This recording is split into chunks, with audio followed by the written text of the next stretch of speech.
Iloilo. In summary, the following are the total enemy neutralized and firearms seized from 01 January to 28 February 2024. 331 neutralized communist terrorist group members, broken down to 286 surrendered, 13 apprehended, and 32 killed. 175 total firearms and 44 anti-personnel mines either captured or surrendered, and 41 encampments were seized. In the same period, a total of 34 local terrorist group members were neutralized, broken down to 18 surrendered, 16 killed, 34 firearms, and 4 anti-personnel mines either We will have the same, actually we call it the Maritime strike exercise. So it will still be involving the same concept of sinking a vessel as our target. The other changes that we've been doing since last year is that we have been changing the locations of the exercises. Okay. So last year we executed the Maritime strike from within off the shores of the Naval Education Training Command, which is actually part of their area, the training area. Now we are moving away from that. Okay, so the Sync X will be happening in another location. That location I will announce it later after I have briefed some senior leaders. Another emphasis of the exercise that is a big addition to what we've been doing in the past is putting more focus on the non-physical domains like information warfare, the cybersecurity domain. So these are exercises that in the past hindi natin masyadong pinapansin because we have been focusing mostly on the physical domain, the air, the maritime, and the ground domains. But now we've determined that an equal attention has to be focused also on the non-physical domains, mainly information and the cyber domain. Sir, last year we had the biggest Balikatan. Are we expecting that this year we will be outnumbering? Well, to be honest, I cannot truthfully say that if this will be the bigger one because we are still consolidating the numbers. It might be as soon as I find out how many of the events are already confirmed to push through. But more than the quantity of the participants, the most important difference now is really in the key locations where we will be exercising. And the purposeful execution of the exercise to focus on the interoperability between our systems and that of the systems of our treaty allies. Thank you, sir. Sir John Eric Mendoza from INQUIRER.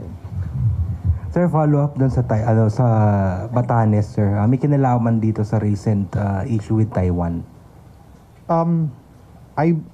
We are not focused on Taiwan because the exercise is not happening in Taiwan. The exercise is happening within our territorial waters and our territories. So it is natural for us to exercise in those areas kasi if it's part of Philippine territory, if it's where we wave our flag, these are the areas where we defend. Then, sir, sorry, other question. Dun sa sinking exercise, sir, gagamitin ba natin yung nakaraan na ginamit dito sa masa exercise, sir, na sumadsad? I'm sorry, masa? Yung sa Marines, sir, nagkaroon sila ng sinking exercise na hindi natuloy. So may yeah. ship sila, sir. Yun, yes. Same ship, sir? Yes, same ship. Okay, sir. Thank you, sir. Any other questions for Balikatan? Sir Victor Reyes. Sir, just to expound on the venue, sir, will there be exercises sa WPS? You mean say west of the Philippines? Yes.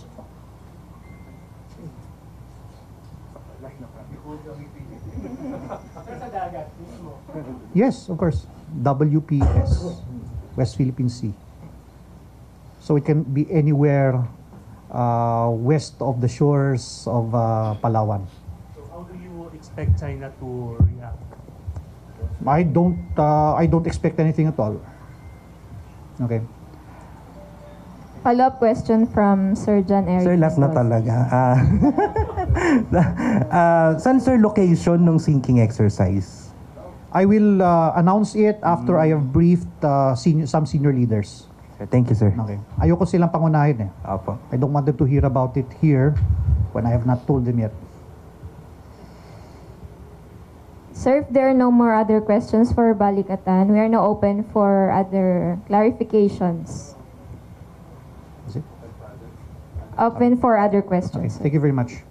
Thank you, sir. Si Miss Bianca Dawa from ABS. Good morning po. Para po kay Commodore Roy Vincentinido. Sir, yes. Last week sa kanya rin eh. Yes, sir. Baka additional details lang, sir, dun sa ongoing na RORE. And kamusta po yung ating dalawang UM po? Yes, good morning everyone. The AFP conducted a resupply mission this morning. This was announced by the AFP spokesperson and the AFP Public Affairs Office. The spokesperson of the Coast Guard also released an update on details of the RORE. Unaiza May 1 has accomplished her mission. She has reached LT-57. Unaiza May 4 and the Coast Guard ships are still ongoing. We are awaiting updates on the final report on their status on the mission. There have been reports of a collision between BRP Sindangan and a Chinese Coast Guard vessel because of the illegal actions conducted by the CCG. Unaiza May 4 was also hit by water cannon. We are awaiting updates on damage to Unaiza May 4. Sir, during the last resupply mission in February, nabanggit nyo sa amin that there was no interference dun sa operation, no, sa side ng China. But now, sir, we're seeing it's different. They conducted once again mga dangerous maneuvers. Why do you think that's so, sir? I would not like to speculate on the actions of China. Suffice it to say, the Philippine Navy and the armed forces will continue resupplying our troops deployed in the 9 island detachments, to include BRP Sierra Madre on Ayungin Shoal. Next question.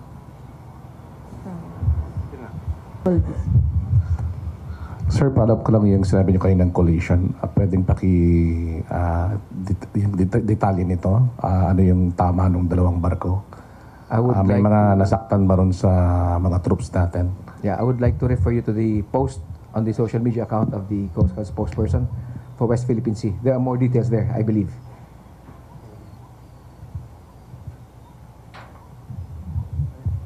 Sir Victor Reyes. Yung specific role ng sir, ng dalawang Navy ships na sumama dun sa RORE. Yes, the RORE is a naval operation conducted by Naval Forces West with support from the Coast Guard. The Navy ships were there. They were stationed 10 nautical miles from Ayungin Shoal. They departed more or less the same time, synchronized with the chartered vessels. Chinese vessels doon. Total Chinese vessels na doon sa area at that time. Yes. As of this morning, there were 4 Coast Guard vessels monitored, fishing vessels or Chinese maritime militia in the vicinity of Ayungin Shoal. There was none monitored. Sir, last na lang, sir. Sir, with this incident, sir, do you consider China as a threat or danger to Philippine security? I would consider China a clear and present challenge to the Philippine Navy in the West Philippine Sea. The situation is not normal, it's not anymore normal, but we are up to the challenge. Can you expound, sir, why is it not normal? It is not normal because the Philippine Navy has been conducting maritime patrols in that area.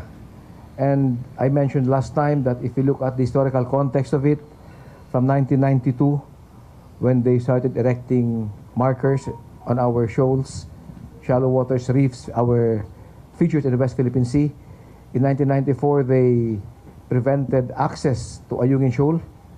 To Mischief Reef. In 1990, late 90s, they started erecting fishermen structures in Mischief Reef. In 2011, they started reclamation. Then they militarized the area. They declared an ADIS. So it is not anymore normal. It is now the new paradigm or the new environment that the Philippine Navy and the Western Command and Naval Forces West operate in the West Philippine Sea. Sir Edniel Parosa from DZRH. Sir, clarify ko lang yung sa Onaiza May 4, tinamaan ng water cannon. Nagpatuloy po ba ng operation or bumalik? Ano bang status niya noong na-receive mo yung report? As of 9 this morning, based on the monitoring at the National Coast Watch Center when I came from there, it's still ongoing. So I'm still waiting for the latest updates. So nagpatuloy po siya sa paghatid ng supplies? I have to check on that. Tapos, yung natapos na Onaiza May 1, nakapaghatid na siya ng supplies, pabalik na ho? I don't know kung nakaalis na, nakabalik na. But the latest report is, nandun na siya sa LT-57. Thank you, sir. Based on the latest disposition of Onaiza May 4 and Sindangan and the other Coast Guard ship, Cabra. Thank you. To support the PNP in this role, and of course yung ating other government agencies in this. So ang stand po ng AFP dyan, we will be supporting po whatever legislation that comes out, and we'll be continuing to do our mandate po in protecting the people and securing the land. However, the law in terms of the firearms will come out. So, ma'am, in terms of helping yung defense ng bansa, let's say kaming mga civilian, pwede na kami bumili ng mga ganyang mahahaba. And we all know reservists naman tayo, di ba? So, does that help yung effort, or does that help the AFP knowing na may mga armas yung mga kakampi at yung mga citizens just in case we're called on? Yes, sir. On one hand, sir, that's another plus because we're really enjoining a lot of reservists to join us in our greater challenge nga of external defense. So hindi lang po yan, sir, sa iba-ibang aspeto, no, even in our cyber domain. So pati po yung mga cyber warriors natin sa labas, no, mga civilians, we're also enjoining them to join the reserve force. So if nasa batas na po yan, legal naman po ang paghawak ng armas, and they know how to respond. Changes. And definitely, wala naman siyang major na apektuhan. Nag-adjust lang siguro sa forces na may involved. So we will announce answers kung ano yung mga pagbabago. Thank you, sir.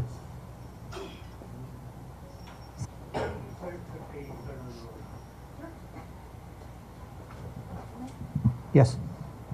Sir, can you describe to us yung intensity ng upcoming na Balikatan compared to last year in terms of exercises? Intensity in terms of yung volume,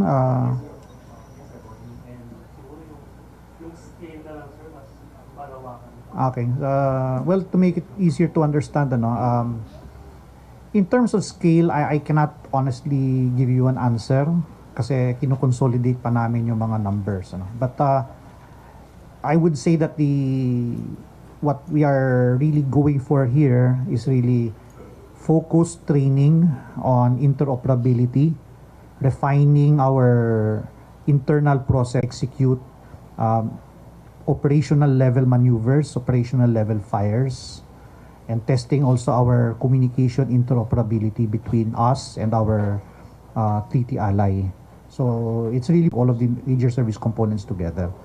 So yes, to answer that question, yes, meron tayong air exercises, meron tayong all domain operations exercises as well.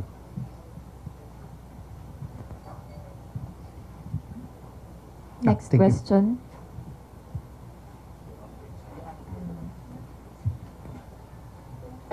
On the updates of the monitoring on the West Philippine Sea, total of 43 Coast Guard vessels and Maritime militia fishing vessels were monitored, broken down as follows. Baho de Masinloc, 4 Coast Guard ships, 17 fishing vessels. Ayungin, 2 Coast Guard ships, 4 fishing vessels. Pag-asa, 1 Coast Guard ship and 15 fishing vessels. Total of 43. As of yesterday, 3 p.m. All the other features walang monitored. Thank you. Last two questions before we conclude this morning's press briefing. If none, may we hear closing messages from our invited spokesperson, starting with Colonel Leagogo, sir. I would say that this next Balikatan is something that the entire AFP is looking forward to. It took a year to plan out, involving combined efforts from both the AFP and our US partners. Aside from that, I did not mention this a while ago, but in this Balikatan, we are also going for more interagency collaboration. So in the previous exercises, it was just purely military to military. Ngayon, we are also going to be involving other agencies in this exercise. That we will not give up a square inch. The Philippine Navy and the Armed Forces remains committed to ensure that our mandate will be performed, most especially in the West Philippine Sea. Thank you. Thank you. May we also hear from the AFP spokesperson, Colonel Padilla, ma'am. Maraming salamat po sa inyong pagdalo ngayong umaga. You have heard from our SMEs this morning. In terms of our LTGs and CTGs, no, patuloy po ang Armed Forces of the Philippines sa pagsugpo ng ating internal conflict. Hinihimok po namin ang natitira po na surrender and join the folds of the law. Para po tulong-tulong na po natin na hagmukin po ang mas malaking challenge of external defense. We also enjoin our youth po to really embrace the ROTC program and also join us in this challenge that we're facing. And also in terms of our civilian sector, sa mga gusto pong mag-reservist, at tulungan din po ang armed forces. We are fueled by your support and we will continue to do our mandate. We also look upon we take into heart po yung message ng President, no? He gave strong words during his address in Melbourne, in Australia. And tinatanggap po yun ng AFP as a tall order for us to continue our mandate. No? As Commodore Trinidad said, we will not yield an inch of our territory to any outside entity. So with that said po, maraming salamat po ulit and we'll see you again.